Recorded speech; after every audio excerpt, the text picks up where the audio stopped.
Quickly, before the Separatists attack, get into the escape pod. Hey! This is escape, then we're the pod.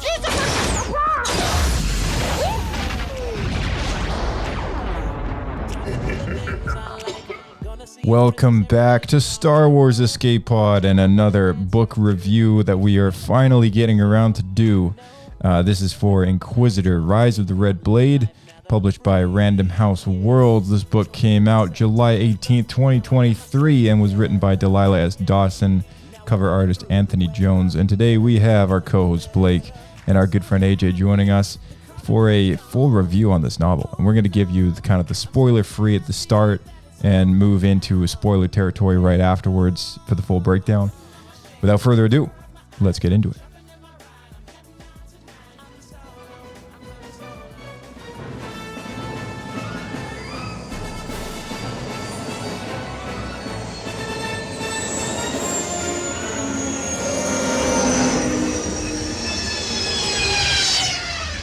Another happy landing. All right, welcome back. Welcome back, Sir Blake. I was expecting music to play. That really threw me off. I know. I was just saying that. I was just saying that last week when we had the guys from Bucketheads on the podcast, and Dan was with us, and I said to Dan, I was like, I'm so used to the Ahsoka theme playing, like right when we launch it, or Rebels. Yeah, we were doing that for weeks and weeks, and now all of a sudden we just have the dry start. What we need is our own sort of theme going on here. Back to the dry start. Yeah. With us is AJ. Hello, sir. Hello there. Hello there. And we have not had you on since we talked about Battle Scars. That is correct. By Sam Maggs. My understanding is you both gave it a glowing review. It was your favorite novel? Nope. I forget exactly what I said, but no, we had some opinions on it. We had some opinions. Yeah. This one is, compared to that one, I think, just initial spoiler thoughts of mine is, I quite enjoyed it. I thought it was, this book was pretty good overall. There was some gripes that I had. There was just very small complaints, but curious, just overall in a brief, hot minute, like what do you guys think? Let's start with you. I think probably similar to you. I would say it started out really strong, and then it maybe wafted a little bit towards the end. I think maybe more so connect with it kind of overlapping Darth Vader stuff. I thought got a little weird, but other than that, I enjoyed the novel quite a lot. Sweet. Interesting. I will be the voice of dissent here. I really cut his mic. I really just didn't enjoy it. I thought it started out strong, and then they just really tried too hard and struck out. Interesting. I wonder if it has anything to do with some of the complaints that I have, but I guess we'll find out. So for those who on the old school Star Wars timeline, for those of you who maybe, they associate events with BBY and ABY a lot more, this book takes place between 22 BBY and 14 BBY. So this spans across the entire Clone Wars period, and then a bit after the Jedi Purge and all that stuff. And, just in general, for those of you who kind of don't know who Inquisitors are, maybe Blake, maybe you can summarize real quick, just while I get this up and running. The Inquisitors, if anyone who doesn't know them is aware of Starkiller, where he was Darth Vader's apprentice to hunt down the remaining Jedi from Order 66. The Inquisitors are essentially the canon version of that, but instead of being directly Darth Vader's secret apprentice, they are a sect within the Empire of mainly ex-Jedi that have been corrupted and are controlled by Vader and the head of their order to specifically hunt down the last of the remaining Jedi. Sweet. Thank you. So the first time we saw Inquisitors was Star Wars Rebels. The animated series. Mm-hmm. This was a very divisive thing to throw in Star Wars canon at the time because a lot of people did miss Starkiller. Yeah. But I think the bigger reason is that they needed a villain every week that wasn't Darth Vader, that they didn't need to make a fool of. And so Dave Filoni came up with the Jedi Hunters, the Inquisitors. And because Star Wars Rebels takes place so far in the timeline towards A New Hope, the Inquisitors are sort of already supposed to be kind of on the ends of their lifespan, I guess, like sort of the relevance of that program, seeing as 14 years has gone by, a lot of Jedi have already been hunted down and killed. So in Rebels, ironically enough, the first season ends with the Grand Inquisitor, who is sort of the leader of the whole Inquisitorius, being killed off, right? And from there, we got introduced to a few more Inquisitors as time's gone by. Later on, the Darth Vader comics books came out and introduced us to even more Inquisitors, which had perished before the events of Rebels. And most recently in Ahsoka, I believe we got our snapshot of the very last Inquisitor alive still, who was Merrick, the guy that was popping up and, throwing some red blade to Ahsoka. But this particular book focuses on a main character. Her name is Iskat Akaris. And there's something very unique about this character because no one in the temple knows anything about her species. And the records in the temple don't indicate a planet of birth or anything like that. So she's a very mysterious sort of character. And not only that, but information has been removed from the archives. Yeah. The second time that's ever happened. I thought to myself, I was like, dude, like, how is it that they make it so easy for like people to just wipe out information? Like so many Jedi Masters going in and like, oh, click, click, click. I'm just going to delete that. No one else needs to know about that. Yeah. Hiding their dirty secrets by just erasing entire planets and whatever else. Information, or just some youngling going in there, just causing trouble, deleting random stuff. So ridiculous, man. And the head librarian knows nothing about it. Yeah. In fact, she doubles down on anything that's there, and if it's missing, then there's a reason. So for those to end off our quick review for what this book is all about, spoiler free, it is sort of about Iskat Akaris kind of coming to realize that she really doesn't belong with the Jedi Order and losing her way and eventually being pulled in by the Grand Inquisitor to be an Inquisitor, which is on behalf of the Empire, on behalf of the Sith, still hunting down Jedi and stuff like that. So to see a transition of someone going from good to bad, it's one of those stories. And for those of you who want to read it, I would, just kind of throw out the spoiler bell here. Because from this moment on, we're going to be talking full spoilers. So let's get right into it. Let's start off with... training with real lightsabers was discouraged for Padawans. And I don't know, I just wanted to know what you guys thought about this because we saw some pretty solid training with real lightsabers most recently in Ahsoka, and we've seen other Star Wars stories where Jedi have, like Kanan and Ezra and Rebels, have trained with their lightsabers, but on like a training setting. Yes, I think they have training settings on Yeah. And in Ahsoka, like she used the bamboo stick things. I forget what she called it. It was like a bow. Boken or something like that. Boken sword. I was say Bo-Katan. Yeah. Don't think it's that. Yeah. Anyways, I just wanted to know, like, out of all the established lore so far, I thought it was a bit strange that they just didn't have any mention towards training lightsabers or the setting on the blade that they can change, right? It was just straight up training with real lightsabers was discouraged for Padawans. Any thoughts there? I do wonder if this is a technicality within the order where they consider real lightsabers to not be in the training setting. Because we see younglings in Attack of the Clones and they're using live lightsabers. Right. It seemed off to me that they wouldn't make any mention, or that was their choice of, we just don't do that. It didn't sit right with me, which kind of started me off with a sour taste in my mouth. Out of the gate. Wow. Yeah. All right. This thing's only going to go downhill from here. Well, it goes up and then it comes crashing down hard. There was a few cool Easter eggs in this book. One of them was Zama Shawo, which There's a lot of Easter eggs in this book. Yeah, a lot of Easter eggs. Yeah, but this one stuck out to me. This was in chapter 2, and this is a martial art, and specifically native to the planet Jeddah, which is also a planet that showed up prominently in Rogue One. This particular martial art is the one that Chirrut Imwe is a master of. He is blind, he can't see, and he has this crazy martial art that he does, and that's what it's called. So it came up in the book, and I thought that was a pretty smart way to integrate it into other Star Wars stories. There's another one. The Jedi had been training her since she was an infant. This is Kata Karis talking about, but they had not trained her for this. Meditation would not make these feelings go away.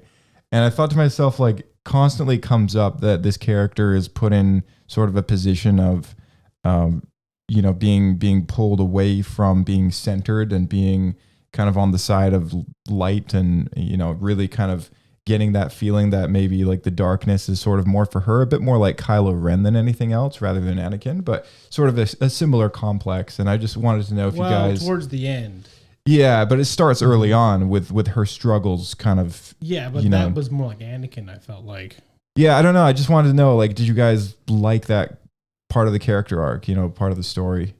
It made sense. I feel like, to me, it's funny that you say it's more like Kylo, because that whole section where she was really fighting that, to me, was very Anakin, because we see through, especially Attack of the Clones, where he is constantly fighting with his emotions towards stuff. Yeah, that comes up too. Mm-hmm. Yeah, for sure. Yeah, you're right. And a lack of patience in finding a center. Mm-hmm. Mm-hmm. And just always being told to meditate, which is not what he wants to do at all. Right. No. Iskat is definitely a person of action, and it felt weird that it's like, okay, we know you're really good at this, but let's not focus on that. Mm-hmm. Let's just focus on meditation. Yeah. And trying to find your center, but we know you're not going to. Yeah. There was a few more Easter eggs here. And to go back, I did really like how they made that part of the story. It was a good way to do it. Cato Nemoidia, the bombing that happens on Cato Nemoidia. This is in reference to the book Brotherhood, which we reviewed on this podcast about a year ago now. And that was really interesting to see it integrated into the beginning events of the Clone Wars around Chapter 8. A cool reference to that book by Mike Shen. Another reference that came up was Master Kelleran Beck, portrayed by Mr. Actor, Mr. Binks. Oh. Ahmed Best. Ahmed Best, yeah. Yes. The Jar Jar actor. I don't want to say that though, because obviously he's a well-respected actor in other respects. But right, so this was the Jedi we saw at the beginning of, was it Andor? Yeah. Yes. Well, no, it was. Him?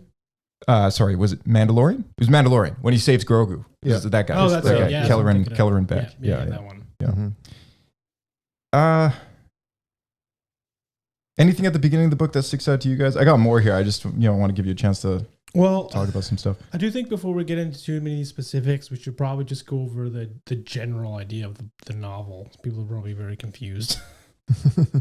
Well, I mean, the overall story, you mean, or yeah, just to kind of lay the foundation. Okay, yeah, go for it. Yeah.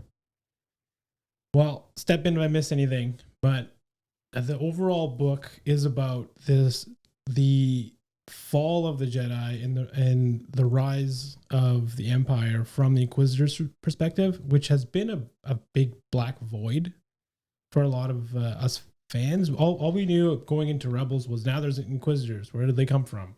If they were specifically trained. As we see in this novel, there was a number of Jedi that Palpatine was actually able to figure out were kind of they didn't really fit the classic mold of a Jedi, and they really struggled. And he was able to, well, at least in Iskat's case, try to pressure her in one specific direction, which we kind of see with Anakin. He kind of does the same thing, but just on a more personal level. And as the book progresses, we really see as he we kind of go into the Clone Wars, the side of the Clone Wars where the Jedi really seem incompetent, incredibly incompetent, of kind of what led to their downfall, and really seeing that they were stretched thin. They had no idea what they were doing. They lost the majority of their masters, and people who were more competent. They were all lost in the Battle of Geonosis. They were, I think, they were down like 30% of their masters or something more crazy. than that, yeah. It was a different perspective for sure, because we're used to watching Clone Wars where we're literally watching the best people in the Jedi Order succeed in their over and over again. and over again. Yeah. But those are the best Jedi ever. Like that, we're talking Obi-Wan, Anakin, and Mace Windu and Kit Fisto. And maybe it's because it's a kid show, so we're only seeing the wins. But from this book, we find out that by the time Order 66 happens, most of the Order is dead. Yeah. There's really not a lot left. And a lot of who were there, who's still remaining outside of a handful of masters, really are people that were raised in the war and don't really carry a lot of the traditional Jedi virtues anymore, because they were quickly promoted and just thrown into battle because they just need the manpower. Yeah. And it goes from that through Order 66, which I thought was really fascinating, especially seeing the perspective of Order 66 with the Jedi that were targeted or pinned to be Inquisitors, and then that transition from that into the Inquisitorius. Yeah, that's a good way to put it. All from Iskat's point of view, of course, as well. Yeah, the whole novel's from her perspective. Yeah. If we want to go into the details, a lot of the stuff, I actually did bookmark a number of interesting paragraphs. Oh, nice. Okay. Yeah, cool. If you ever want to bring them up, it might have some relevance, some of my notes too. Sorry, and just to finish up, the kind of the base layer. From there, it goes into how Iskat becomes an Inquisitor, the trial she has to go through. One of the really major things was we find out Darth Vader personally tests every Inquisitor to make sure that they're up to par. Yeah. And most of them end up maimed, and I'm sure many are also killed and just don't become Inquisitors. Yes. And that more or less is the arc of the story before we jump to the epilogue, which is just how she met her end. It's a full overlap with the Darth Vader comics, actually. The really? epilogue. It's a complete redo, but in novel form. Okay. Which I thought was kind of interesting. Oh, fascinating. I'm curious to hear you talk about that then. Yeah. The some secrets revealed about the Jedi Temple in this book. I didn't know this, but the temple staff, which we know from Clone Wars that there are non-Jedi who work at the temple, a mix of droids and civilians, because some of those civilians were sort of brought in for interviewing when the temple bombing happened at the Jedi Temple in the Clone Wars, right? The temple staff have their own hallways, their own doors, their own little world kind of between the walls of where the Jedi kind of have their world, Which is fascinating because that's like the old way of rich people and servants. Yeah. Like they don't want their servants to be seen. They just have all these back hallways and stuff. But I do wonder in this case if that's just an excuse to why we didn't see them in the movies. Like, what do we do? Just hide them. They're in the walls. It makes sense though. It kind of makes sense that they would do something like this. It just feels very Mace Windu-ish to oh yeah, the servants can have their hallways and we have ours. I don't know. He's like a strict kind of stern guy. He's actually painted as like an antagonist to Iskat in this entire book, right? I feel like he would funny because again, it's exactly how Anakin felt. Yeah, exactly. I feel like he would be the guy to like suggest something like that, Something about the droids in this book that stood out to me was that they feel much more deadly in this book than especially the B2s. Especially the B2s. Yeah, that stood out to me a lot. Was whenever like even in like one or two B2 battle droids comes up, it just makes it seem like they're these unstoppable forces of droid. Like even just two of them. It's like, okay, I don't know how many I've seen a Jedi cut down in the Clone Wars. Like it's butter. Yeah. It's just like. They're a bit more intimidating than the B1s, but still, like this book was just like, oh yeah, two or three of them show up, and a Jedi's like, on edge of their Yeah. feet kind of thing, Yeah. trying to stay alive. And I was like, whoa, that's like droidica level stuff, you know? I guess unless you're Anakin or Obi-Wan. Yeah. I thought that was kind of cool. But this version of them is accurate to the Commando games, where they were super tanky and like super hard to take down. Yeah.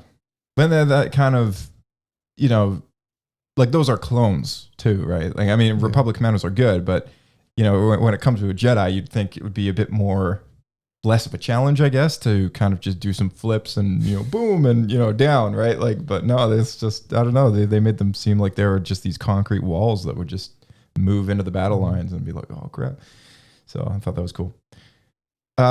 Some interesting quote came up in chapter 18, and it was about the Jedi not liking destroying knowledge, even if it has to be locked away. And this explains so many things in regards to how they interact with Sith artifacts. So a lot of the history of this main character and her master, who's perished at the Battle of Geonosis, they have sort of a quest of or a job, I guess, through the Order. They go around the galaxy collecting Force-related objects and artifacts that have to do with the Jedi, the Sith, and so on and so forth. And when it comes to the Sith objects, the Jedi, that is, sort of take them and stash them somewhere. And we know from the story Dooku Jedi Lost that Dooku finds the vault that they were storing them all in the library. Like it's like a secret vault somewhere. Kind of like in Hogwarts, the restricted section, you know, it's just like, kids aren't allowed in there. No one's allowed in this vault. Like it's like the Grand Masters of Masters is kind of like maybe allowed in, but that's about it, right? Like no one else is really allowed in there. And I thought that was kind of an interesting way to sort of explain why they send Jedi out to find Sith artifacts and bring them back rather than destroy them. Like it's an intentional thing that even though it's dark knowledge, they don't like destroying knowledge at all. And I guess it's the way that they look at life. It's like, okay, even though this is like the baddest of dudes, like, you know, we always refrain from killing them because we're not murderers. That's a good point. Is it knowledge itself, or is it that Knowledge of any kind. Yeah. Yeah. So it's like, all right. So this holocron talks about making Horcruxes. Yeah. Exactly. Palpatine's secret stash. Yeah, that's kind of where it all went wrong, though. Is then Palpatine just took over the temple and just got it all for free. Yeah, exactly. Yeah. There was also a cool thing that comes up in chapter 19. Quote that says, "She'd felt it in the Force, felt the Chancellor's goodwill and approval. He'd said that they needed more Jedi like her. He validates what the Jedi don't, and this works on Anakin as well, right?" And I really liked how they put him in the book and how they sort of painted him as this gentle, like respectable person who understands this cat. You know, that's all he needs to do. He doesn't need to like, you know, persuade her in any way whatsoever. He just needs to be that guy that comes in with a calm, soothing voice and validates her opinions, which differentiate from every single other Jedi in the Order. Yeah. Yep, just reassure them. Same thing with Yeah. Anakin. It's exactly the same. Yeah. And it does make me wonder how many other people or Jedi that turned Inquisitors went through the same process. Yeah. Small crossover with Tales of the Jedi. There was a reference to Skywalker's new Padawan in the training room and practicing with her 2 lightsabers. And I thought it was an interesting sort of nod of the head to the idea that not many Jedi do use 2 lightsabers. In fact, I think Ahsoka is one of the very few. There's only 3, right? Yeah. There's like super I guess few of them. Pong Krell, but Pong I don't know, he's Krell, gonna be yeah. different. Pong Krell, and that's pretty much it, right? Sakura. Yeah. Kit Fisto, we've seen him use 2 lightsabers, but he probably just knows the style. Like he doesn't carry 2 on his belt. No. Well, if you're doing that, you can include Anakin. Yeah. Same for Anakin. Totally. Yeah. Like I feel like, you know, some Jedi kind of like know the skill, know the art of 2 lightsaber combat, but and the master that she trains with, right? In this book. Oh yeah, they used 2, right? I forget. No, not Semper Vey. After she died. The second Semper Vey's master. That's right. Yeah. Her Grand Master. What's his name? He doesn't carry 2. but he knows the art of Yeah. fighting with two. He's like a really Yeah. gifted swordsman kind of thing. Yeah, yeah. But no, I think it was so. I'd never really thought about that. I was like, oh yeah, I guess like not a lot of Jedi fight with two lightsabers. I think it's because it's an aggressive thing, Yeah. it's an aggressive stance, and that's more or less frowned upon. But I could see them being more lenient on those things during times of war. Yeah. Yeah. Yeah, lots of name drops in this book. I'm going to read a small, teeny paragraph here, and you're going to spot a few of them. Anakin's Padawan, Ahsoka Tano, gave her a few pointers and suggested some text to read on the art of dual lightsabers, but she was generally too busy to spar. Isket sought training with Master Pong Krell, who was extremely skilled, but he was rarely in the temple and suggested to speak with Master Kelleran Beck. Kelleran was a thoughtful and detailed instructor, but he was committed to the training of the younglings with a dedication and energy that Isket herself had never felt. So many name drops there, and I totally forgot. Master Kelleran Beck does also wield two lightsabers, as we've seen in The Mandalorian, so that was cool. Interesting stuff. It's been over 2 years since Thule. What have you learned since then? So a big part of the story is she messes up on a mission, and the Jedi, being Mace Windu, basically condemns her to serve 2 years at the temple since her mission on Thule, which is where she botched a mission. And they basically kept her indoors for 2 out of 3 years of the Clone Wars. Trending youngling. That's a long time. Yeah, and they just have her spending, like, hanging out with the younglings and stuff like that. Sort of explains why we just never see her in the Clone Wars TV show. If they ever had to come up with a Pablo-style excuse. Especially because she's a unique race that we've never seen before. So she would stand out. She would totally stand out, because no one knows what she is, right? But it's interesting that they get her, who they consider a disgraced Jedi, to be the one that's training the next generation of Jedi. Yeah. Yeah, I thought that was interesting too. Like the one that's going to be like a failed Jedi Padawan is also responsible for training the next generation. Yeah. Yeah, exactly. Bad job you're doing. Some cool fact about the Twi'lek. Something I wondered ever since reading the Darth Vader comics was why all of them look so dang evil, right? And like I know that they're supposed to be Jedi hunters, and I know that they're supposed to be dark Jedi hunters kind of thing. But like there was a like a black Twi'lek, is really dark skin. We're talking black in color, right? And a variation of Twi'lek that I've never seen on Ryloth before. But when he pops up in the Darth Vader comic books, his teeth are pointy. And something I've noticed about a lot of the male Twi'leks in general throughout, as time's gone by, is they all have pointy teeth, but Hera doesn't have pointy teeth. A lot of the females have been and stuff. Yeah. I mean, just look at Jabba's palace. Ayla Secura, all She with regular teeth, right? Ula doesn't, but Bib Fortuna does. Right, Bib does as well. So they put this in the book, is most males file their teeth as like a rite of passage coming of age thing, right? So I thought that was kind of interesting. I thought that was a really well-placed sort of factoid, I guess, if you want to call it that. And I don't know if that's brought up anywhere else in Expanded Universe or previous canon stories, but I appreciated it being here in this book to kind of explain why this dude looks so dang evil, Yeah. Did some archaeology and collecting work briefly for an Ithorian on Batuu before I got involved with the Droid Depot there. References to Galaxy's Edge at Disney World. They plot those in wherever they can. Oh yeah, they plunk those in at any chance they get. So the Slicer, which shows up in this story, we didn't even talk about the Slicer. One of her missions after she has sort of been redeemed in the eyes of Mace Windu. It's her first mission back in the field, and she's placed with the only other Jedi she considers a friend to be Toulon, who becomes the Inquisitor you're referring to. Right. With the pointy teeth. Yes. Yeah. So what was I going to say about? Yeah. So he worked briefly on Batuu and specifically at the Droid Depot. So if anyone has made a droid at the Droid Depot Bay, little nod of the head to you. So something that comes up in the book is Master Gallia now numbering among the dead. And this was a crossover with Clone Wars as well, around the time frame of season 5. Master Gallia, Adi Gallia, I believe, is the Jedi who is forked with Savage Opress's horn on her head, I believe, if you all remember that. There's a battle between Obi-Wan, Adi Gallia, Darth Maul, and Savage Opress in season 5 of Star Wars: The Clone Wars.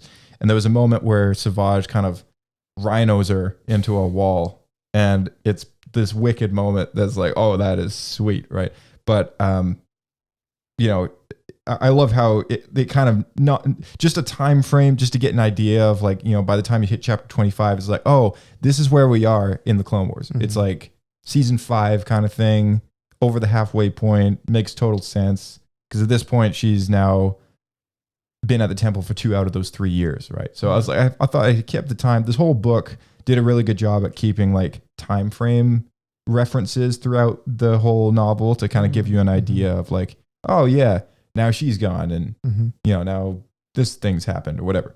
Yeah, we have to give props to the author for doing that, because that's been a lot of work. Because Clone Wars has so many hours of stuff, so being able to keep track of all of that as it's transitioning through time. Yeah, exactly. Yeah. Chapter 26 was a pivotal turning moment for the book because, bit of a paragraph, bit of a sentence here. In the next moment, a sharp, shuddering pain racked Iskat's body and mind, stealing her breath and making her heart stutter. So within the course of 5 days, the council sends Iskat to a planet, finds out that Grievous is on Utapau, Obi-Wan has already gone there, has killed him, and Order 66 has happened, all within the time frame of 5 days. When you watch Revenge of the Sith, this all happens within the course of 2.5 hours. But this novel does a really good job, I think, for the first time ever in the canon, actually kind of placing these events in a realistic time frame. And the answer is 5 days. Yeah. So I thought that was cool. Since we're talking about that, something that was new to me in this moment, and I thought was super cool, is they didn't know General Grievous was in any specific place. There was a handful of places around the Order 66 they thought Grievous was.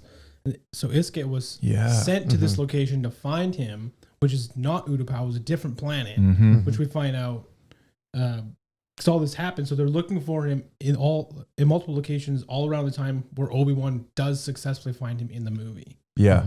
I thought that was really cool because, you know, it's a quote that Palpatine shares to Anakin, right? It's like, our clone intelligence has discovered the location of General Grievous. He's hiding in the Utapau system. You know, he does that. And it's just like, oh yeah, because they've been looking for him, right? And the mission that she goes on in this chapter is a part of that outer rim sort of search for the guy, you know? Yeah. And I really appreciated how they did that and how it turns out, okay, he's not here, but they discover that he's actually on Utapau. And then Order 66 happens shortly after. And, you know, the whole thing kind of comes to an end. And she doesn't know that, and them on this mission never find out that Grievous was on Utapau. They're still looking for him on this planet. Order 66 happens. That's well, sort of. Yeah, they're I think they're doing something because they're tracking him. Yeah, they're still tracking him. There was the news never gets there. I guess. Town, on the planet is like burned down ashes. And they're tracking the damage. Scorch marks from the strafing. That's right. Yeah. So they're just following that, and then they move the starship over closer to where they until are, the clones and then turn on them. Right. The clones turn. So that happens right away. Yeah. Interesting. So they still think Grievous is out there somewhere on their planet. Yeah. Yeah. There was a very cool sort of initiation, sort of a question posed to her by Palpatine, I think it was, right? And he asks her if she still questions the wisdom of the Jedi Council. Do you wish to embrace the talents that you have been forced to repress, the passions you deem unseemly and dangerous? Do you wish to see what has been selfishly kept from you so that you might remain a pawn of lesser beings? Do you wish to be free? And the way that he kind of asks her in that moment when Order 66 happens, which she feels, by the way, other Jedi don't. I thought that was kind of curious. It's like, oh wow, she's actually she's quite force sensitive in that sense. She was able to feel it kind of like Yoda is, right? Yeah. Yeah. She talks to that where her race is more sensitive Yeah. to the subtleties. She of picked the up on Force. it. Yeah. Yeah. So it made her kind of prepared for what was about to happen in a way. But yeah, I love how Palpatine actually, this is the first time we actually witness sort of a personal call from him to a Jedi like that, someone he kind of has kept an eye on and realizes that maybe she's a candidate for my future Jedi hunting army kind of thing. Yeah. And also, as she was leaving, she cuts herself off from the Force. Yeah. We don't see that anyone else ever do that. Other than Luke. Palpatine. Other than Luke in the sequels, like he cuts himself off. But yeah, you're right. This is the first time that we see it kind of happen in a split second. Yeah. You know, And she's like, okay, yep. I come out, I steal myself. I don't feel anything anymore. Yeah. And then Toulon is like, yeah, you just cut yourself off from me. Yeah. Like I could feel you and then I couldn't. Yeah. Yeah. Some of her friend, So, her Twi'lek friend references that. Yeah. So this character is also sort of dealing with a very personal issue throughout the course of the book, because she has come to realize that her mother was a Jedi as well. And she was inducted into the Jedi Order, and her master was the master of her mother.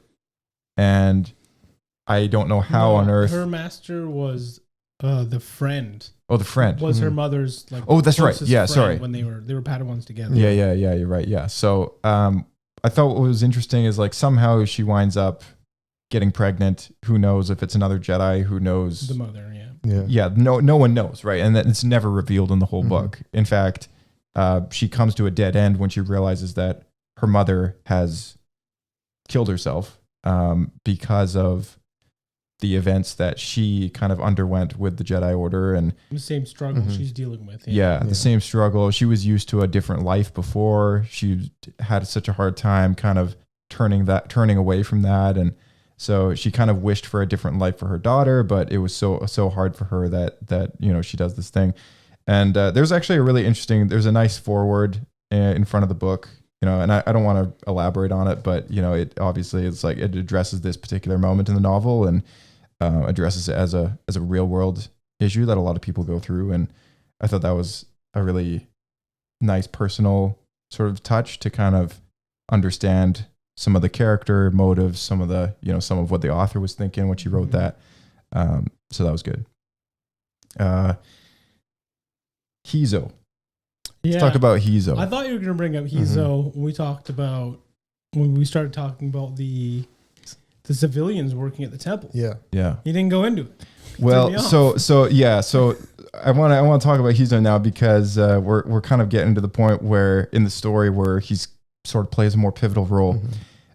He is a servant that works in the temple who I believe it was a Padawan once upon a time and failed all the trials. He's like not a squib Jedi, but like a force using a Jedi initiate who never made it to like Padawan level status, and therefore was given a job within the temple to still serve, to still live his life there. And he speaks to that. Yeah. He says most civilians that work at the temple were Jedi that washed out of the trials.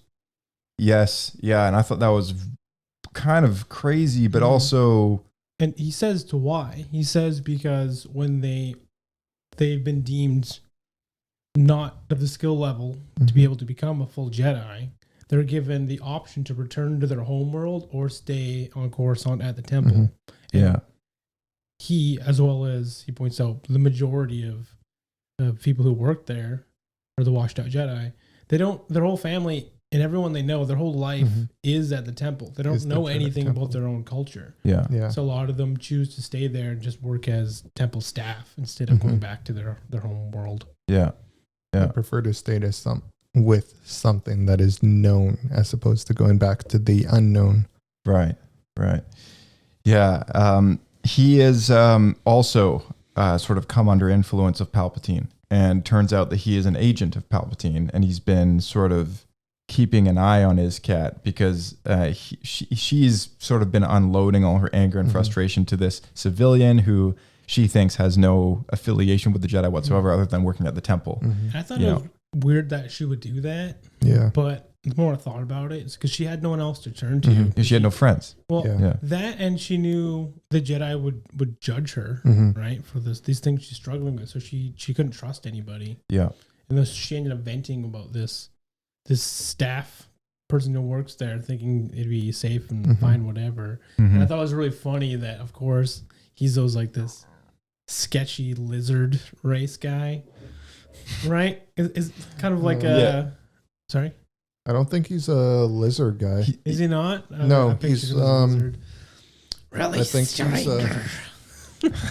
What? That's what you pictured the whole No. time? Yeah, kind of like he's like I'm pretty sure He's a Salonian. yeah, Saloni. the same race as the slavers He's in the Oh, yeah. Clone Wars. he's a Yeah. tiger. He's a tiger looking thing. Yeah. Okay, yeah. Cat like. The Yeah. whole time I pictured him to be like Trandoshan, but No. red. Yeah, no. Sorry. He's Darn, basically I thought like that was a a like a funny- humanoid cat Yeah. thing. Yeah, okay. Yeah. Yeah. He's like the slavers that were in A little Clone bit like Wars, that. Yeah. But more furry. yeah. Yeah. Sigerian, that's the one that you're thinking Yeah. of. Yeah. Similar my to bad. that. Yeah. So Hizo's been reporting on her the whole time to Palpatine, which is sort of how he's got the ins, you know, the know of, the know how. Innocently, though, he doesn't realize that it matters. No. You find that out later. Yeah. Mhm.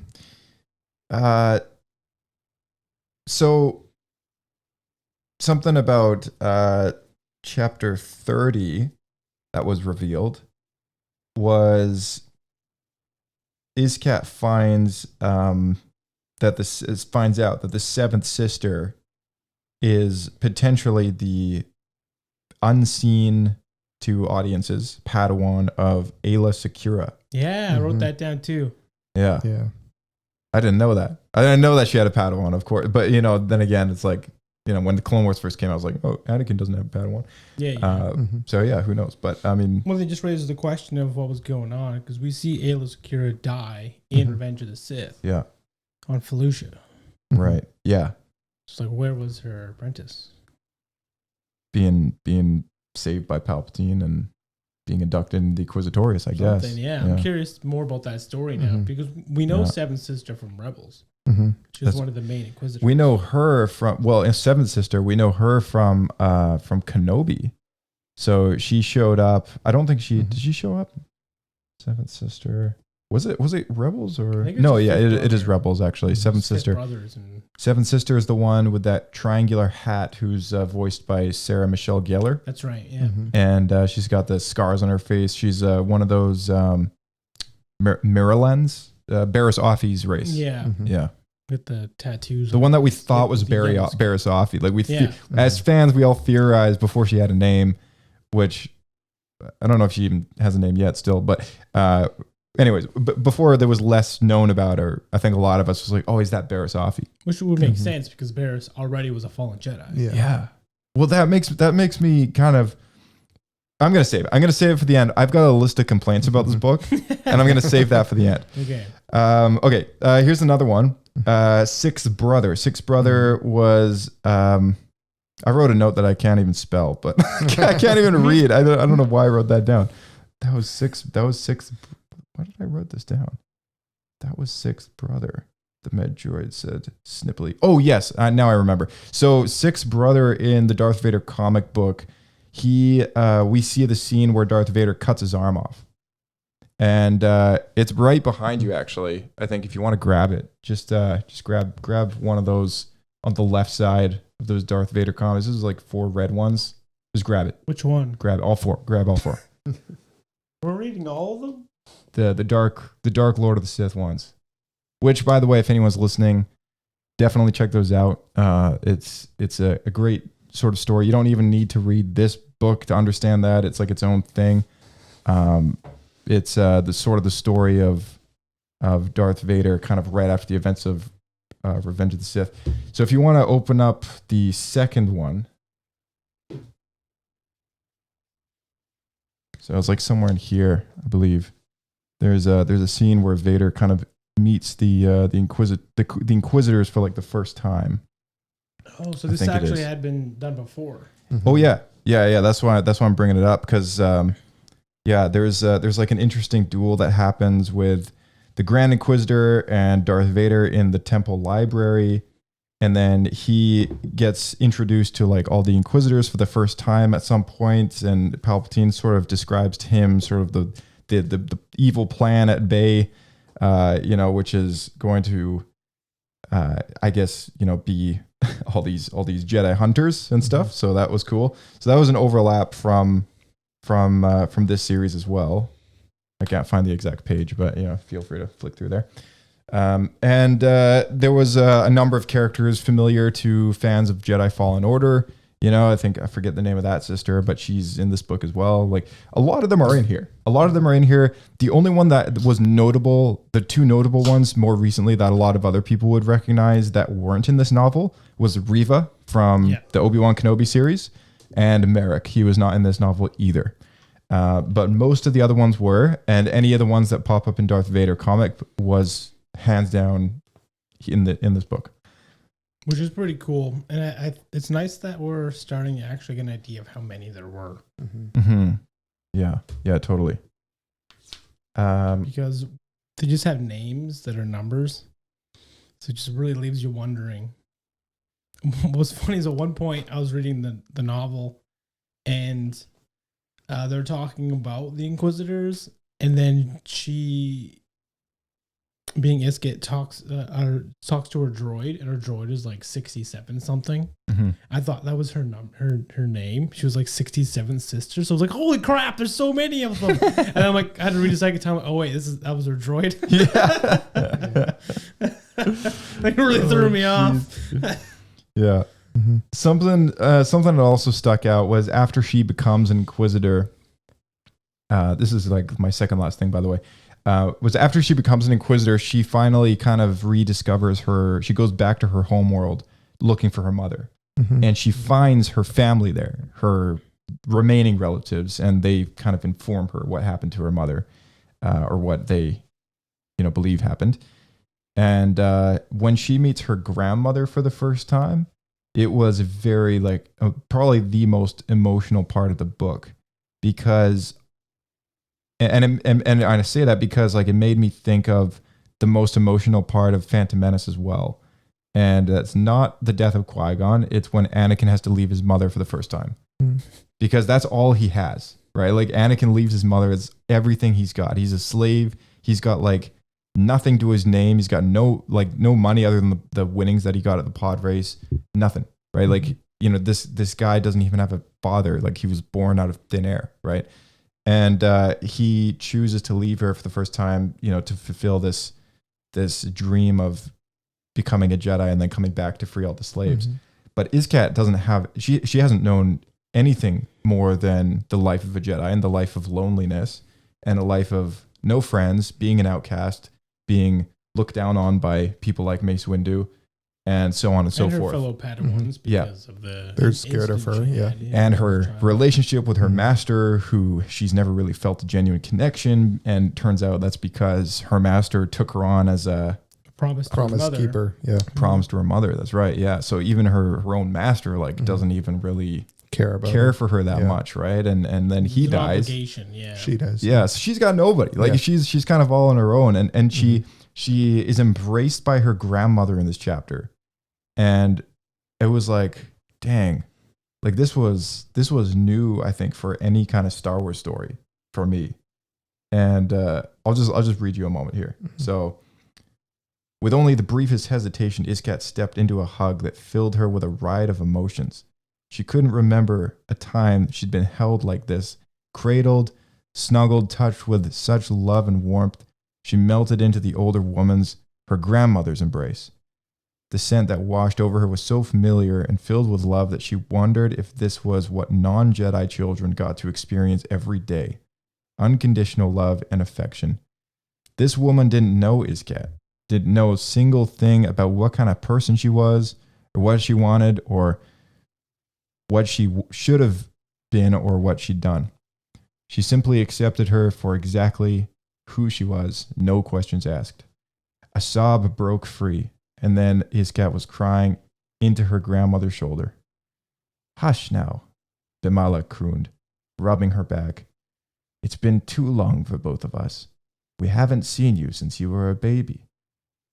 They'd known her. She'd been here before. For a long moment, Iskia let herself weep as she gave into years of feeling alone and different, longing for something that wasn't there. The emotions washed through her like waves lapping at sand. That secret something she'd always been missing, it was this. Exactly this. Love and acceptance. Perhaps even family. I was like, wow, that's good. That's really well written. Like, it just kind of, does that not make you think of Anakin? You know, as someone who actually knows what that's like and then lives a life of like not having that. Like, no wonder he feels And so being scolded for it. Yeah, and being scolded for wanting it, right? Like no wonder why he, you know, goes out of his way to like intentionally like marry Padme behind the Jedi's back and chooses that life, regardless of the secrecy, right? Regardless of Padme's sort of warnings that that kind of life would rip them apart. You know, he can't not live a life without that anymore. So I thought that was really well, you know, done. Any thoughts on that, or? No, I think you nailed it. I think it's a look at what so many Jedi would have struggled with. Yeah. That we really haven't put too much thought towards, because these children are kidnapped, more or less. They're given to the Jedi Order before they can get to know their own family, and then they're taught in a way that's very unnatural. Yeah. Yeah, it goes against, like, I might say human, but, you know, in Star Wars, like, it's humanoid. It goes against humanoid instinct. You know, it's like the natural way of life. You want to make connections with people. Yeah. Other beings. Yeah, no one's born to live alone, right? Like, it's not It's natural. lonely, yeah. And instead, they're basically told to detach and everything, right? So I get that it's a combination of trying to be objective and not let your emotions guide you, and also these beings, like being the Jedi, they're beings of immense power, so they can cause a lot of harm very easily, as we see with the Sith, right? Yeah. So they can make very big mistakes if they're guided by their emotions. Yeah. That affect a lot of people. So it feels like the Jedi tenets and how they raise these kids is to more or less put training wheels on them so that they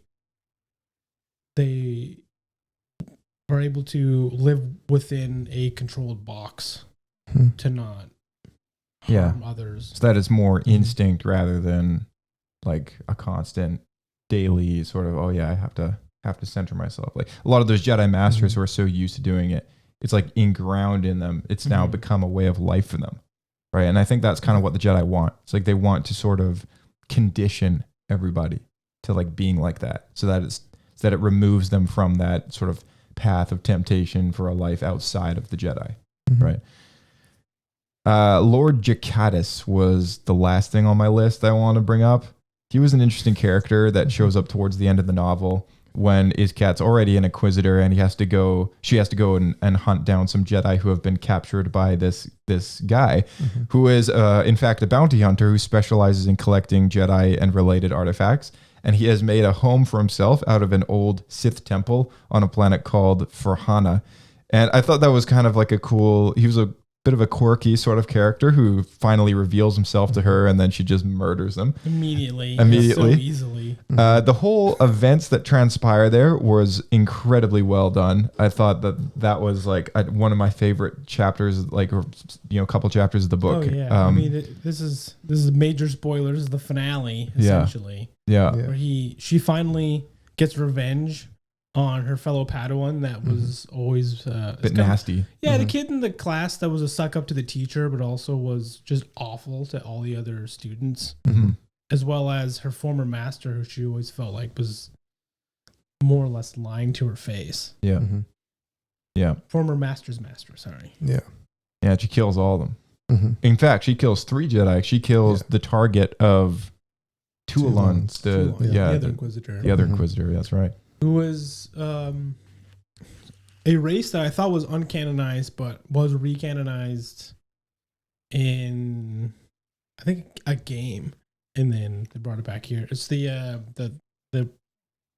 race with the pink skin, just with a Z. Yes, we were just talking about those the other day with Bryce. Yeah, the whole reason they were pink ladies. They were originally introduced in the Cade Skywalker comics, and their whole race was intended just to be really sexy. Yeah, that was the whole purpose. They're supposed to be really attractive. Yeah, exactly. What's the name of them? It starts with a Zeltron. Z. Zeltron. Yeah, I think you're right. Something like that. Yep, you're right. It's Zeltron. Yeah. And then the final thing is, of course, the epilogue, which we did already talk about. There is, I think, an overlap with Dark Lord of the Sith Volume 3, I want to say, which is 3 out of 4 out of the Darth Vader comic books. And that sees kind of the end of her story. She gets sort of...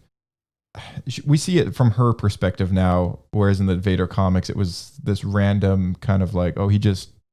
I don't know, having a bad day and decided to like kill some people. But this time it's like, okay, we actually know what's going on. And she's just being a little bit playful, a bit flirtatious with her old friend Tuolon, the Twi'lek guy. Well, at this point they have a relationship, but they're not supposed to, so they keep it under wraps. Yeah. But they get drunk. Yeah, they get drunk, and he is the one that actually reveals it through the Force, his like emotions, right? And then Vader comes after them and kills them both. Yeah.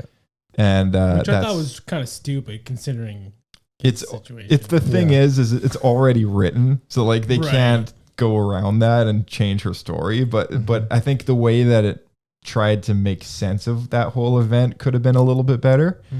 But again, though, like Vader's just one of these people. It's like, he's fresh in the Vader suit. Like this is Anakin who is like, okay, you have something that I don't, that I've longed for, that I like burned alive to get. If I can't have it, no one else. Then no, I'm breaking this up. Yeah. And that's why this is the guy that like freezes Han Solo in front of Princess Leia. He didn't need to do that. But you think he took some pleasure in doing it just because he's breaking them up, right? Fair enough. Yeah. He's that kind of guy. He hates love. Exactly. Yeah. His cat is wanting love and acceptance. You got this. Words are hard. Acceptance in the Jedi Order. Yeah. She leaves the Jedi Order thinking, okay, now I'm going to be free, and then joins the Inquisitors. And then the ultimate thing that kills her is her want of love and acceptance. Yeah. Saving this for last, missed opportunities list, which I have right here, as well as Pablo points and poodoos. But before we do that, I just want to ask you guys if you wanted to bring up any last minute things before we I've got a number of notes. Some of them you talked about, but I have some Easter eggs and some stuff too I thought would be cool to talk about. Yeah, sounds good. So the first thing was an Easter egg I spotted, which is it's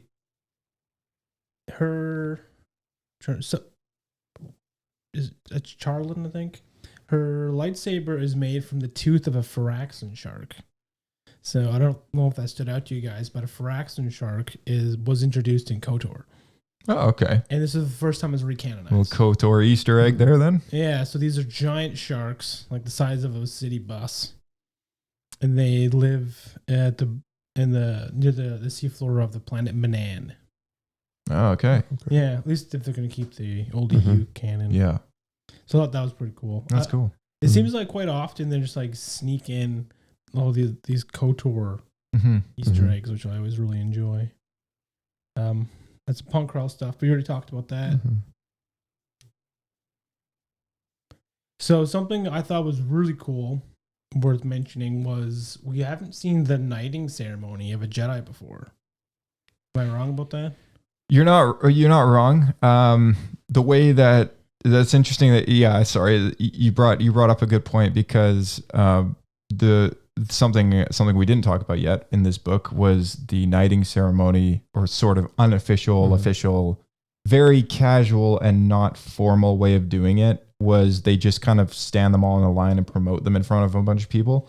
Right. And I thought So that they didn't that was actually have trials. No, right. Even no Anakin trials. was in that group, right? Yeah. Like Anakin, Yeah, it was that's Anakin, Iskat, and like 2 or 3 other Padawans that were kind of just out of the blue, just kind of knighted. And Tulum was out of there. yeah, it was and Most of her classmates. Yeah, most of her yeah, had her crash, I think they call it. right. And I was trying to remember, did we read about this same moment in Brotherhood, or am I mistaken? I forget if it came up in the novel. I don't think so. I think I remember it from somewhere. I feel like it sounds yeah. familiar. I don't know. Well, they just line everyone up and knighted them. Yeah, it was very not formal though, yeah. so it wasn't really like your typical knighting ceremony. And it was interesting how the book kind of referenced that. Like Yeah, it was they like, pointed it out. yeah. So it came up as an issue later because I think, Some people promoted too early. yeah.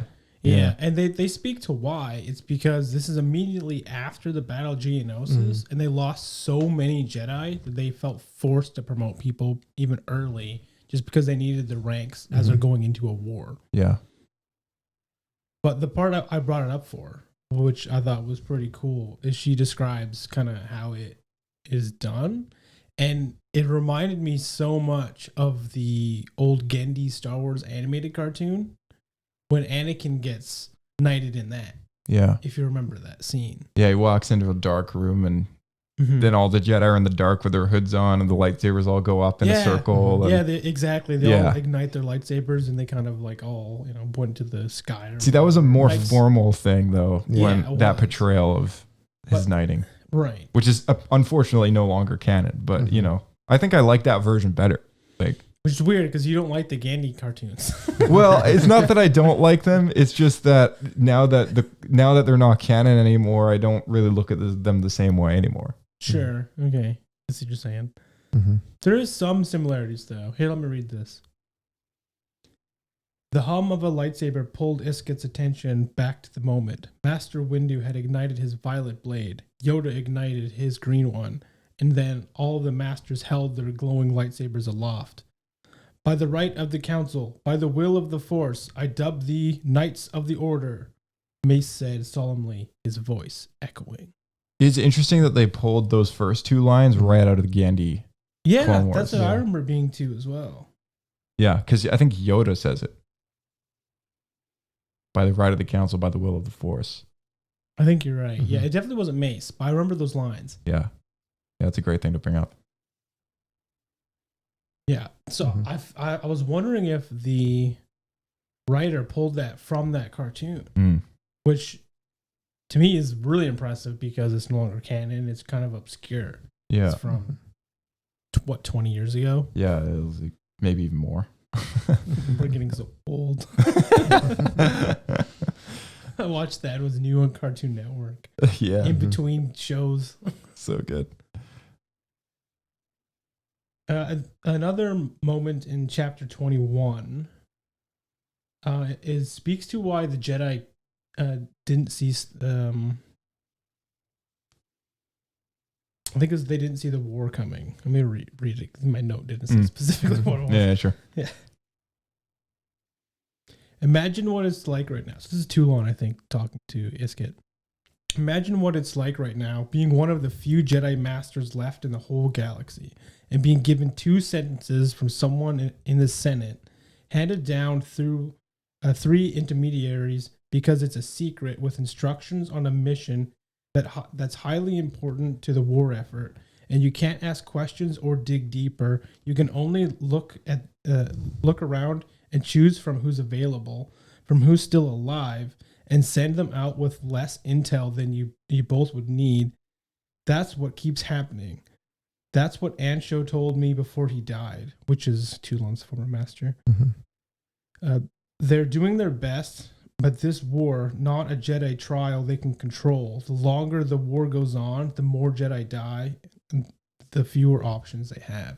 So this is really speaking to why the Jedi are so incompetent, getting caught up in this war. Yeah. Yeah, I like that a lot. I like how he kind of addresses that whole sort of issue with sort of a lack of good intelligence as Mhm. well. You know, like that's kind of It's because it's a democracy, and so these people in the Senate are demanding things be done, and then information is passed from person to person, yeah. and you're only really doing the will of the most important senators. Really, Mhm. Yeah. you're gonna go where the money flows. It's just Mhm. unfortunately how things work. It's no different in the real world. Yeah. Yeah. Wartime. Mhm. That's what it is. Yeah. I thought that was really interesting because I always wondered why the Jedi were so incompetent through a lot of this.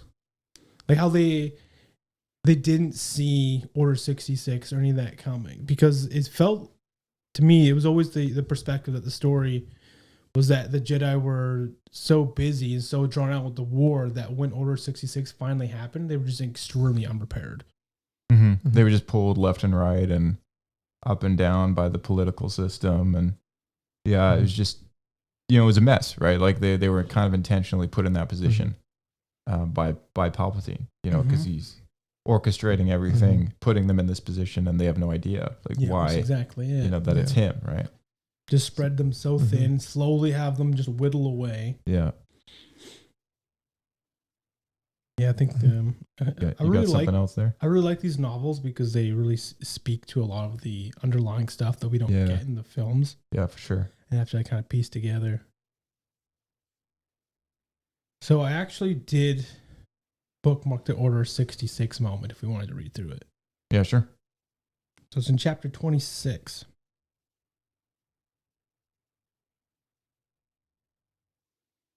Actually, I think I already read a piece of that, right? Mm-hmm.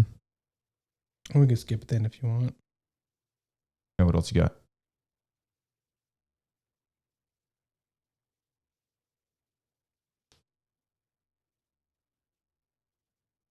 Podcast. You seek good podcast. Star Wars Escape Pod is the pod for you.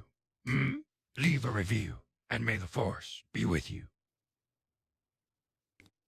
So I got referring to the Jedi who survived Order 66 in chapter 27. So this, I think,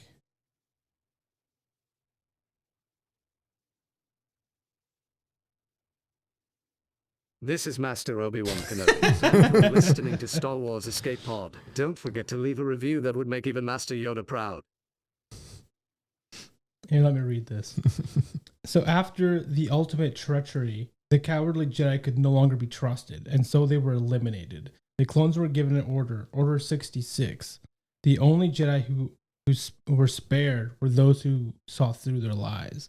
So this is the Inquisitor specifically referring to Palpatine did indeed have a specific plan of which Jedi were to be saved or given the choice to turn on the order. Well, he probably used his agents within the temple, and now that we know that people like Hezo were around, right? Like maybe he had people probably keeping an eye on the Jedi, kind of feeding him information as to who might be candidates for, his Jedi hunting party, right?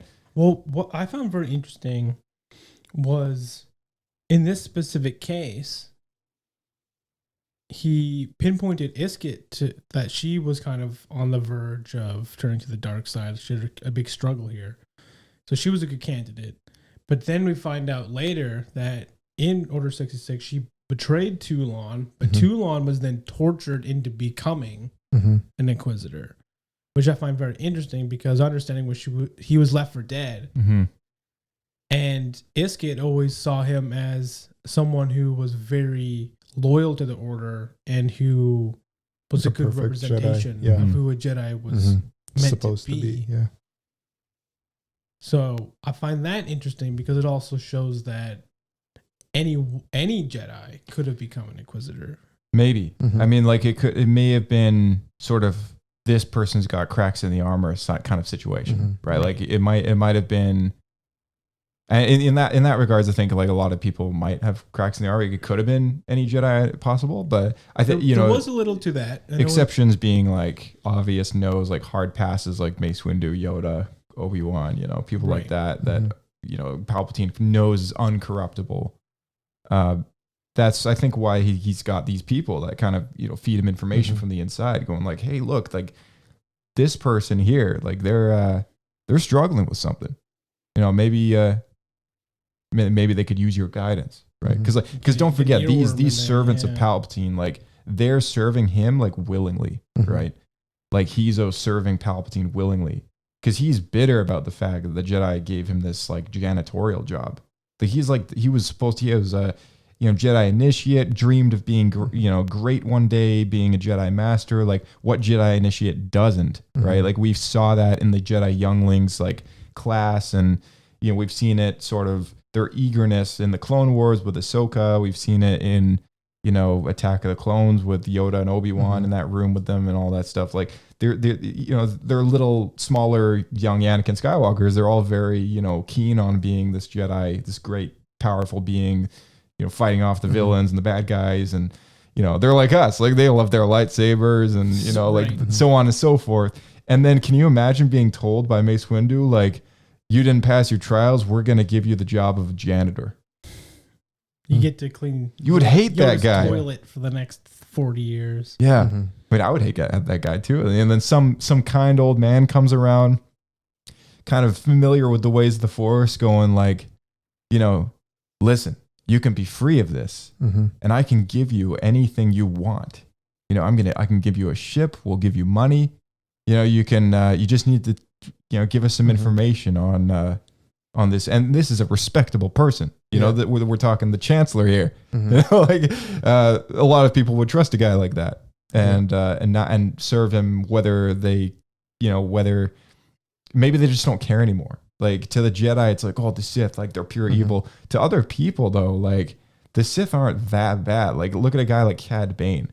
He takes jobs from Sidious, and he doesn't care whether he's a Jedi or a Sith or whatever he is, as long as he gets paid. The whole religious warfare between these two groups of Force users is none of his business, right? He just lives in the galaxy that exists and does what he does and earns his money. And that's it. And I think Hezo has kind of become one of those people too. He's been like, you know what? The Jedi suck, but this is all I got. This is the life I've got. I've got no sort of, anything to survive beyond the temple here, but I'm forced to be here because they made me this way. Like they took me away from my family. They gave me this promise of a greater life and being able to serve the galaxy. And now I can't fulfill that. And now they've taken it away again. Now they've given me a dust bucket and a broom, telling me, hey, he was given the option to not be there, but he chose to be there out of fear of the unknown. Right. Well, that's because if he walked away like Ahsoka, does, what would he do? Right. Like a lot of people, that's a huge fear. That's all the life they've known. And let's not forget that the Jedi who wash out, when they make this decision, they're like 8 or like 10. Yeah, they're super young, right? Like they go anywhere else outside the temple, they'd be eaten alive. You don't know anyone there. You go travel across the galaxy. You've never been anywhere else. They don't know where they're from half the time. Look at Iskat. Like she didn't know where her family was, where her planet is. There's hundreds, if not thousands, of planets out there that they could have been from. Like who knows, right? They don't know where to go. Maybe this is why the Jedi know that the vast majority aren't going to make that decision because it's too scary for a 10-year-old child. So they just get free labor. Right. Just get people to clean the toilets for free. Well, I think like in the mind of like Mace Windu or Yoda or whatever, they might be like, okay, these people are free, to do what they want. But in actual fact, it's like they've sort of been cornered into making a decision to stay. That's exactly it. Yeah. And that's where Palpatine comes in as this nice guy who, whether he's a Jedi or a Sith or whatever he is, these people don't care anymore. They're not a Jedi anymore. They've been given the job to repair droids for a living. For all they care, as long as they got a roof over their head, they're fine, right? And here comes a guy who's offering to give them so much more. Who wouldn't take that, right? In a circumstance of, being like that, right? And then also maybe in some situations, maybe he told them what was coming. Maybe he persuaded them by being like, hey, look, this is what's happening. This is what is planned to happen. Which is, I don't know if I go that far, but it's interesting how quickly they, at least with Hezo's perspective, as we see later, he's then fixing droids with the Inquisitorius. Yeah. So it's interesting that he, a former Jedi in washout, was so quick to accept that the Jedi betrayed the Chancellor Yeah. Mhm. and tried to assassinate him. Yeah. So there's people who are actually in the order, and we see this with Iska as well. In fact, that was one of the quotes I had, is she, because of her distrust of it, which is likely a lot of these ex-washed out Jedi, they don't trust the system, and they feel that the Jedi have their own agenda, just like everyone else. Mm-hmm. Yeah, totally. Shall we talk some? I got a couple more. Okay, all right. I thought it was something I've been wondering about and was confirmed in this, to me, was the lightsabers of the Inquisitors. Because Jedi and Sith all make custom lightsabers, but it's weird to me that this really unique spinning blade that the Inquisitors use. Oh, are we getting into this now? Are we Was- getting into the list of complaints, or did you have any more like things you Oh, want? this is just no. This is more just like stuff that really stood out to me. Oh, okay, all It's right, not a complaint, okay. unless it was a complaint to you. It was a complaint to me. Yeah, Okay. I guess we want to talk about the complaint side of it too. I think I got a list of complaints here. I'm just itching to get into it. I can So, see if, this. Yeah. like, do you have anything else that's like? Do you want to like things that aren't complaints, but like kind of stand out? Otherwise, we'll dive right into the complaints here because we're at an hour and 15. Okay. I think there's at least one more big one. There's two.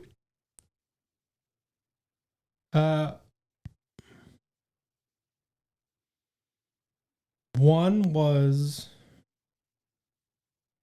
when Iskit was first meeting Palpatine when she first became an Inquisitor. She's walking down the halls, Mhm. and she asks if she's to become Sith. I thought that was very interesting because she calls out to him that he is a Sith. Oh, this is the second time she meets him when she's an Inquisitor, but now he's been revealed as a Sith Lord Mm-hmm. to people, and he emanates the darkness off of him and stuff like that. Yeah. You talking about that moment, or the moment where she meets him for the first time in the elevator as the Chancellor? No, it's the second moment. Okay. Yeah, I thought it was really interesting though, because she figures out that he's a Sith, and she asks him, she says, "My lord, am I to be Sith?" And Palpatine, he chuckles and goes, "Oh no, child, but you will serve the greater cause." So I just thought that was really interesting that the Inquisitors are aware of the Sith, but they've been basically told to their face, like, you're going to be like this lower tier. Yeah. Yeah. You get to survive in my existence. Yeah, You know? so it's like they're aware of the Sith, but they're not welcomed into it. Right. That could only be two. Yeah, exactly. I had kind of always wondered that because like it was this situation where I thought they just flat out weren't told about the Sith because there can only be two, and just the way dark Force users work, they're always trying to climb up the ladder. Yeah. I always thought the way around that, why there were suddenly all these Inquisitors, these dark side users, was they were left in the dark about that to just serve the Empire. Yeah, I guess like, for reasons being that it's a little too hard to hide, with Vader being kind of the guy that leads them all, right? But he doesn't openly tell them I'm a Sith. He could just be a. They know though. They know what he is. When he shows up, like she gets the same kind of weird feelings that she does around Palpatine. Palpatine is described as like a very cold feeling, but whereas like when Vader shows up, it's like this fiery, hot, kind of angry, sort of seething power kind of thing, right? But also like just these two people are like, emanating the Force like no other individual that she's ever been around. And I think that's kind of the difference, so like whether they're told or not, they know that the Sith are out there. That's why they're fighting the war. They know that, that they exist and that they're living in the shadows. But I think, whether or not they know that, Darth Vader, like they know what Darth is. Like they know that that's a Sith title. Yeah. Yeah, okay. I guess they have that Like, openly. yeah. They have to be able to be. Yeah. I think it's just a given. Like they have to know who they are, And but they also have to be able to accept their position, and compare that with the life that they had before and go, you know what? I'm going to make the connection and go like, this is going to be better for me because of X, Y, and Z kind of thing, right? And that's sort of what the whole story with this cat is like, these are the reasons why I don't fit in with the Jedi. These are the reasons I could fit in here. Yeah, but they also, like, they get the Sith holocrons. They're fighting for that. So it's like that's seen as like a promotion, like, oh, go out, find these things. You can learn whatever you want. Yeah. So it's not like the Sith can really hide when they're like, here's knowledge, fight for it. It really speaks to that moment where Palpatine tells Dooku to kill Ventress because he says like she's getting too powerful. And I think it really speaks to her character, because anyone who can, because the Sith have like you're free to kind of learn as much as you want. They don't have any restrictions on anything. And that's kind of what makes them so, I guess tempting for a Jedi who's been held back their whole life. Right. Yeah. Right. But, and denied access to whatever knowledge that they seek. But I think, the main thing being, the downside to that is they become so power hungry and selfish that you can't trust anyone else. Yeah. I just mind blanked for some reason. I couldn't remember where I was going with that, but Dooku, when Palpatine tells Dooku to kill Ventress, it's kind of like, like from my perspective, it's Sidious is now trying to figure out who's the stronger one. Yeah. He's pitting two people against each other and he doesn't care who wins. Yeah. Right. It's like the never it's never ending Sith story. But it's interesting in that where he warns Dooku about that, kind of giving him a heads up. Like, he doesn't openly say, like, if you want to stay my apprentice, get rid of your assassin. Yeah. Which to me, Palpatine would just kind of let it happen until he has no need for Dooku anymore. Yeah. So thank you. You think for John, my memory. So where I was going with that is like, I thought it really spoke a lot to kind of how far she's come as a Sith assassin, in a manner of speaking. And Palpatine's not stupid. Like, he knows that Dooku is training her to eventually get to the point where maybe they'll overthrow him, right? But that's why he kind of clues in, goes like, oh, she's getting to that point. Like, she's getting so powerful that like, she will be a rival if I don't get Dooku to kill her off, while she's still an ally, And I think it's kind of like, it speaks to how sort of meager a lot of these Inquisitors are, because they are denied absolutely nothing. Like, they are full reign. Like, here, take a holocron, whatever. Like, you go out looking for Sith artifacts, you learn all you can, learn all you want, but focus your anger on killing more Jedi. And they are not kept in awareness of like the greater plan, even though their plan is to kill more Jedi. That's all they need to know. And they're given the gift of living a free life outside of that, which is why Iskat can go home. Right, which is why she can go back to her homeland. I think that's really important for a reason why she chooses the Inquisitorians. She is initially, but then they keep her so busy that after that she really has no time to do anything she wants anyway. Yeah. Right. Yeah. Should we get into this list of complaints? One last thing. Okay. This is a big one. So this is in the epilogue.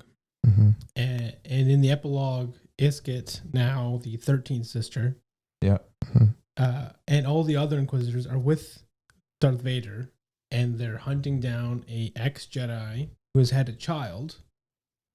Yes, this is out of the Vader comic. Yes. Oh, interesting.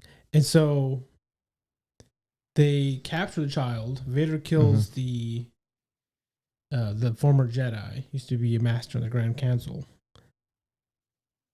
And he keeps the child, and we don't know what happened to it.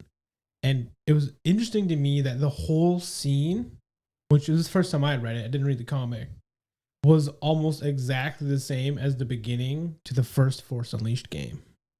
And the child in the game becomes Starkiller. Yeah, I think this epilogue gave us a bit more detail to what we did see unfold in the comic, since the comic is completely from Vader's point of view. But it isn't completely out of the question, since Palpatine has always had this idea of raising an army of Jedi hunters and So sort that's of the Inquisitors. it is, but they're sort of broken and transformed into being Inquisitors. They're not sort of like he wants his own kind of evil Sith order kind of thing, right? Yeah. Like, but not like Sith apprentices rather than like followers that kind of do his bidding. And in the Clone Wars, there was an arc where Anakin and Ahsoka are kind of on a mission to rescue all these babies that are being captured by Cad Bane, who has received a list from Palpatine of, he's had to break into the Jedi Order and get the list, of Force-sensitive children. And he says on Mustafar at one of his facilities that's supposed to do some sort of brainal surgery on these kids that he envisions and he like foresees like an army of sort of Jedi helping him, in a twisted way, right? Yeah. And then Pong Krell later in the show also has foreseen something that kind of evolves around agents of Dooku. And it's maybe a misinterpreted, sort of vision, seeing as Dooku eventually gets killed off. But point being, like he envisions himself as an agent of the Sith, rather than a Sith Lord himself. He sees himself working for their goals and outside of the Jedi Order, where he feels restricted and restrained. So I think it's not that out of the question to have that event transpire, with a baby being taken. It depends on where it goes. So. Because I know there's been many stories here where Palpatine is trying to get force-wielding children, and until Grogu, nothing ever actually happens, as far as I'm aware. Yeah, I don't think we ever found out what happened to that baby. So that's why I'm wondering, because then it depends. Did Palpatine do something, or did Vader do something? no idea. Because if it's the Vader does something, then we might get a Zabrak version of Starkiller.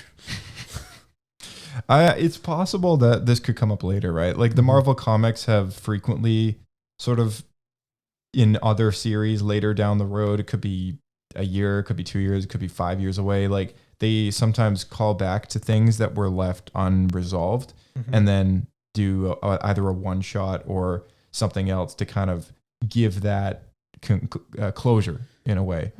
And I've seen that happen a number of times. So it's definitely possible that this could come up again. It's got to go somewhere. It's a weird thread to just kind of leave open like that. Yeah. And to me, just because the way the scene played out, it feels so much. If it's not some sort of secret apprentice, I'm going to be annoyed. Because they've basically just stolen the entire origin. Like the whole first level is basically what happens. So I guess we'll have to find out. But I would recommend reading those comic books because it could have been a while. Maybe we do find out what happens. I just can't remember. But I've read them a couple times. Like the whole series, I've read it, 3, maybe 4 times or something. It's some of the best comic books ever done up by Marvel. This is the Dark Lord of the Sith. This one's right here. Yeah, these ones. Yeah, really good. Hey, did you read these? Nope. Okay. Read them. Okay, we got to wrap this up. So we're at an hour and a half, so I got to wrap this up. Things I did not like about this book, and then I'm going to ask you guys if you felt the same. Number 1 is this book does not open up with an opening crawl. Every single other Star Wars book I've ever read has an opening crawl. That's a page with the text as if it would be scrolling in front of the camera like in the movies. This was the first Star Wars book I've ever read from my recollection that has not had this. And I thought that was very, very strange. And I wondered if either of you cared or picked up on that when you first opened the book for the first time. I didn't pick it up right away, but then like when I finished the book and I was like sitting there and I'm like, wait a second. So then I flipped through and I'm like, oh, there's something with it. Yeah. Something missing from that. Do you pick up on that? I didn't notice because I've only ever done audiobooks up to this point. Okay. Well, normally they read the opening crawl, though, right? Yeah, but they don't opening say crawl. this is an opening crawl. Oh. Well, they'll say a long, long time ago. Yeah. And Right. That sentence was on a page, but then there was nothing that followed. Yeah. It was just right into chapter 1. Interesting. I didn't notice because I assumed it was because of Okay. that. But Well, there we go. There you go. Here's another one. I really wish, and this is a missed opportunity that they just never put in the book. I wish that Iskat heard Barris's speech and about the bombing of the temple, and perhaps if she was there to witness something, because she was there for 2 out of 3 years of the Clone Wars. I thought it was really stupid and really dumb that she did not witness, and the bombing of the temple is this big thing. It mentioned. never came up in the never book. mentioned. Yeah, You yeah, never right. mentioned. Yeah. That definitely should have been mentioned. Yeah. But I will say she wasn't at the temple at that point because that happened near the end of Clone Wars. So she would have been back in the field. That was season 5, and season 5, Addie. Yeah, it's possible she could have been in the field, I guess. But this was again like there was a reference to Addie Gallia's death, and she was at the temple still at that point. Yeah. And this was also season 5. So I thought that it was really weird that it wasn't brought up at all. Even in like maybe she is off on another planet. And then she comes back and she hears about the bombing. Yeah, or like this was something. It should have at least been referenced. Yeah. It's a massive thing. It's also a big political thing because there was in that episode in the Clone Wars, there were people rioting outside the temple with like the anti-clone thing on there. Yeah. You know, Sid Dralig was out there kind of calming them all down. And, you know, this was a big sort of thing. And I thought it was really weird and surprising that they didn't work that into one of the many reasons that she wanted to leave the Jedi. Yeah. And I thought Barris's speech when she's put on trial could have been a really good opportunity, you know, to sort of get one more divisive opinion in her head to sort of break her free of the Jedi. Right? Yeah, I thought that was a missed opportunity. I agree with that. Here's another one. I wish that Dooku had been brought up at all because he wasn't brought up. This is a big deal. Like this is a Jedi master who left the Order and became a Sith Lord. Like when the frig does that happen? And this was never brought up in the book. Right, and for someone who's struggling with what she learns later is likely the dark side and feeling this calling away. She never... It's never brought up. Not even the death of him. Yeah. Not even the death. The Grievous. Grievous was brought up by mention. Yeah. But Dooku, like, never was it mentioned about his downfall or about his death. Neither. I don't think his name was mentioned at all. No. Nope. It was either, it was only Grievous as the face of the enemy. I thought that was really stupid. Yeah. I thought it was like a genuinely stupid not to put that in the book. Because I was like, this is an obvious answer to her character. Like, you know, for her to even contemplate in one sentence in the novel, I wonder what drove Dooku away from the Jedi. Even that one sentence could have done so much for me at any point in the story, and it wasn't there. And I was like, let me add to that, because we get name drop and she speaks to Master Pont Krell, and then it's never mentioned when he turns on the clones and is arrested. that too. And- That too. Yeah. Pong Krell's never mentioned either. He's killed for turning on the Republic. Yeah, the clones execute him. Yeah. That's right. Execute him. It's never mentioned that he has his whole thing either. Yeah, that's true. So basically, any Jedi that has trouble and turns is just completely They boshed it. ignored. Yeah. Boshed it. Yeah. Here's another one. Except maybe Anakin. I think he's slightly name dropped. He was name dropped a few times. Yeah. There was no name dropping of the return and rise of Maul or Savage Opress, even though Adi Gallia's death was mentioned. There was no mention of who did it and why. And the characters, I feel not as a big of a missed opportunity, but I thought it was kind of unfortunate that maybe it didn't come up that this ex Sith apprentice that Master Kenobi had once killed had kind of come back from the dead and whatever else. You know, I thought that may have been like cool to kind of bring up at some point, but that that was never Do you mentioned. think it's? I mean, I can't excuse the Dooku because that should have been really obvious. But I think a lot of this is because the Jedi were kept so busy that they didn't even have time to pick up on a lot of the news and small talk between each other because they were just constantly in the field, new mission, new mission, new mission. I guess so. I mean, that one is a smaller one. Because it's another Jedi that's died. You know, I guess maybe the who did it doesn't matter as much, but I feel like it's a big, huge war thing. It's like, there's one more like threat on the war. Like there's this guy out here who's making alliances with like Mandalorians and the Black Sun and becoming like an unofficial third faction in this war. Right. You know, like why is that not kind of more widely known, right? Iskat is also doesn't have any friends in the temple other than Hizo. Hizo should have mentioned it. Maybe Hizo should have mentioned it. Yeah. So I feel like that was a missed opportunity when they say, oh yeah, she or Iska goes to Hizo and they talk about the war Mhm. and how the war is progressing. Mhm. That's all they say. Yep. It's like you could have brought in a few things of this in Yeah. that same time. Yeah. I got 3 more. This one is after she becomes an Inquisitor. The ritual in which she becomes the Inquisitor was both disappointing and skipped over many details that could have expanded upon the lore, Yep. including the Inquisitor's lightsabers. That's why. Yep. And I thought hated that for a novel which is called Inquisitor Rise of the Red Blade, Yep.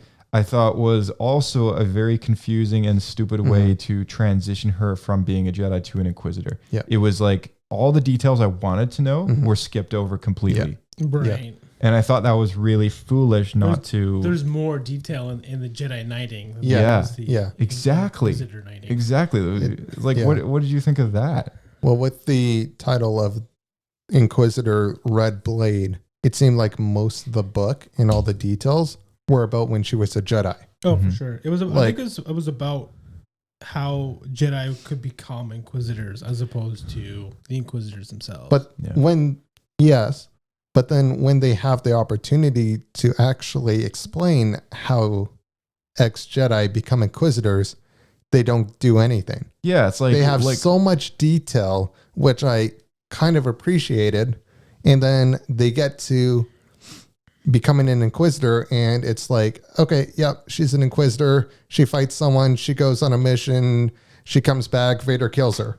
Yeah. It's like that. That's the it end of was the so story. short. Yeah, the Inquisitor section was too Yeah. short. It was you know. Like, Here's another thing. One of the questions I had when I started reading this book that I was hoping that would be answered was who makes all the Inquisitor lightsabers? Because she was we find They out were she is given, yeah. given the we kind of assumed that from before, right? I have the small paragraph. Oh, yeah, This is do it.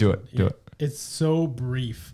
It just says she had built 2 lightsabers with her own hands, but now she would learn to fight with a far more powerful red-bladed lightsaber that could spin like a circle of death.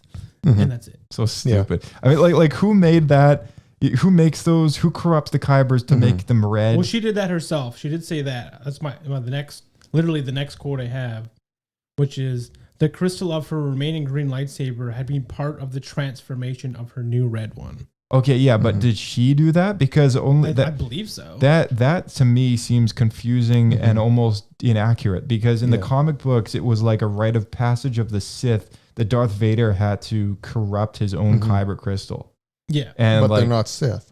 But they're not Sith, so like it makes no so sense who's for them doing to it? do. Is Vader doing it for them? That's what I think. I think Palpatine just touches a kyber crystal and this just like begins to go. Yeah, maybe he's just like 1, 2, 3, 4. You know, just touching How many them all. do you need? Here's 5. Yeah. Reaches into a bucket, like they all just go red. I don't know. You can hear like, them scream, right? So he touches goes, yeah, Yeah. yeah. Like who makes the hilts? Like they're all the same. They all do the same stuff. You know, Probably a factory. I It's mean, just a yeah, droid factory it's just that's making confusing. these. It's just confusing Lightsabers. and I didn't like it. I didn't Yeah. like how they skipped over all the details I wanted to know about. No. It could have Yeah. been a short chapter of just the knighting ceremony, her being given the lightsaber by the Grand Inquisitor, him explaining sort of maybe some things about it and like why she has to use this one as opposed to her other one and whatever else. Like it's more than just a uniform thing. Yeah. Right? Like there's got to be something more to it. Yeah. I refuse to believe that it's just like, here, this is so that we all look the same. Yeah. Yeah. This is Yeah. no. No. Yeah. This is stupid. well, it was also Exactly. because it had the spinning function to give them an advantage over Jedi. But yeah. And because Sith always have some sort of unique thing. Right? Yeah, but I still Yeah, want to but- know who made them. Yeah. Like what was whose idea was it? You know, for that. It probably, I would guess, this is my theory. The Grand Inquisitor designed the first one, and then they were just copied out. I guess so. But like they all have slight variations to them. Yes, I think they're a little bit stylized, but they're all. I'm trying to think if this is the case or not, because I didn't quote it in my book, but she speaks to that. I think she speaks to she built it, but with the parts and like it basically like instructions. I don't remember that at all. It's because there's like a quick like throwaway line where she talks about how she like hasn't tried out these features of this thing that I think she says she built it. Maybe I'm wrong. No, because she has to given to her. Yeah, it was given to her because Yeah. she doesn't even know that it spins. Yeah, it's just Right. handed to her. Here, use this. Yeah, You don't want to use anything else. it's like there's no way that she Right. built And then it. she has to go to the pit to try and fight other people Mm-hmm. to actually figure out, hey, what the heck does this thing do? Yeah, Right. Like, especially when she was her first fight with Toulon when he's introduced. She's like, nope, I'm just going to let him figure out how to use the lightsaber. yeah. Because Right, Toulon that's didn't a good know point. how to Yeah. get it spinning right. Yeah, So he's like, he has no idea how to do anything with it other than turn it on. So like it's possible Yeah. that maybe her kyber crystal is in there, but at the same time, I don't think she's the one who corrupted bled it, it, yeah. and she's definitely not the one who No. built the hilt. No. So like I love to have known more about that. I would have liked to have known more about the knighting ceremony, Yeah. how it could have paralleled Mhm. the Jedi ceremony in a more formal, different way that maybe she actually connects with more. Yeah. Because the Jedi knighting ceremony, like what we were saying, was so rushed and kind of like, Right. we just need That'd be- generals on the front line. Yeah. Like Yeah. this could have been an opportunity to expand Make something more personal. and make Yeah. something more She personal, right? earned it, Yeah, yeah. exactly. Really, the only thing close to that is the name, where she's given a name and she chooses to wait to accept it. Yeah. His 13th sister, and she waits. So she feels she's earned it, but that's really the That's after she closest- kills the Yeah. Jedis. Yeah. Yeah. That's, yeah. Yeah. Here's another one, taking it down a notch, small gripe, but I hated the fact that she was stabbed through chest and lips. This has happened way too many times since the Phantom Menace, and every single other person has survived. Yeah. Qui-Gon has to be the one guy Or that dies. Qui-Gon. So that was just a small gripe. It was like, really? Did it really need to go through her whole chest and out the back end? Like, I don't know. I just was like, Oh, but like, he missed her hearts. She's Yeah. got So two. she still Like, lives. it was- Yeah, because she's got two. He Yeah. missed one in Especially- the middle like between them. went in the middle. especially and after missed the two. whole a Sabine Ahsoka episode where she gets stabbed through, the whole Yeah. like Kylo Ren, he gets stabbed through. Like, I don't know. I was just like, you know what? It's been there. It's done that. Like, I'm kind of sick and tired of people getting stabbed and living, you know, like I miss the days where someone got stabbed and died. Like, let's just put it at that.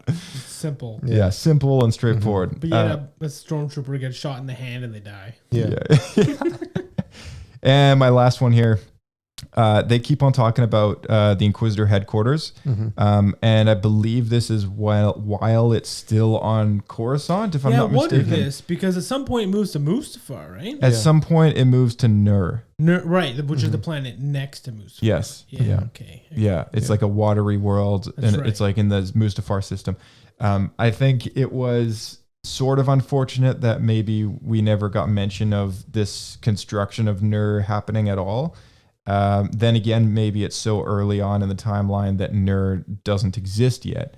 However, in the Vader comic epilogue. books, we did see it get built, I believe, and I think it was in the volume 4. So it was after she died. To be fair, I think, but I think it was like, okay, it could have been mentioned somewhere that maybe there was like, we're temporarily, you know, at the Inquisitor headquarters here, and we're planning on moving there, whatever, right? Right. And then- to me, they should have probably mentioned it in the epilogue where there's Yeah. a time jump, and I'm guessing that's now on Nur when they try to Yeah. escape. Right. Yeah.